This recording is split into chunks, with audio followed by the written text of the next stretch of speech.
এই নাও, আজ সারা রাতের জন্য তোমাকে কিনে নিলাম। ঠিক আছে, তাহলে চলুন এখনই শুরু করি। এই পাপীকে কেউ তুলবে না, এর জানাজা করাও হারাম। সবাই চলে যাও এখান থেকে। চলো সবাই চলো। কি ব্যাপার, এই মৃত ব্যক্তিকে রেখে সবাই চলে গেল কেন?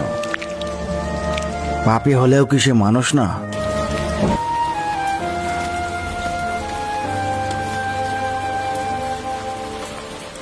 আমি সাক্ষী দিচ্ছি, আমার স্বামী দুনিয়ার সবচেয়ে সৎ এবং পবিত্র মানুষ ছিলেন। কিন্তু পুরো শহর তাকে মাতালা চরিত্রহীন বলছে কেন তাহলে?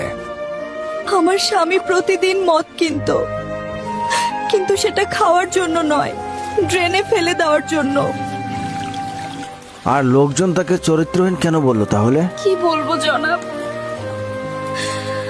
আমার স্বামী প্রতি রাতে একজন করে পতিতা ভাড়া করত। এই নাও, আজ সারা রাতের জন্য তোমাকে কিনে নিলাম।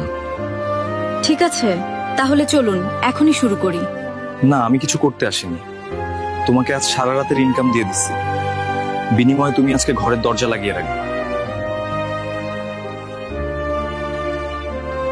সে অন্যদের পাপ করা থেকে বাঁচাতো, সে চরিত্রহীন ছিল না জনাব।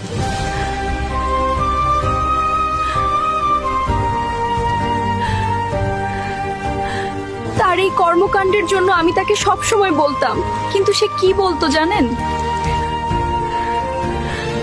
দেখেন, আপনি যেটা করছেন সেটার বদনাম নিয়ে মরলে কিন্তু আপনার জানাজায় কেউ আসবে না।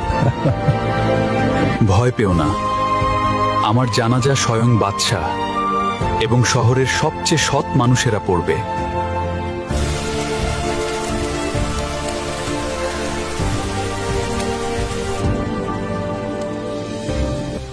আল্লাহ তোমার স্বামীর দোয়া কবুল করেছে বোন।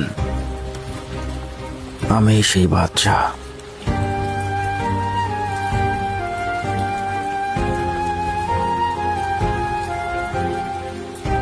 কাল সকালে পুরো শহর এই মহান মানুষের জানাজার সাক্ষী হবে।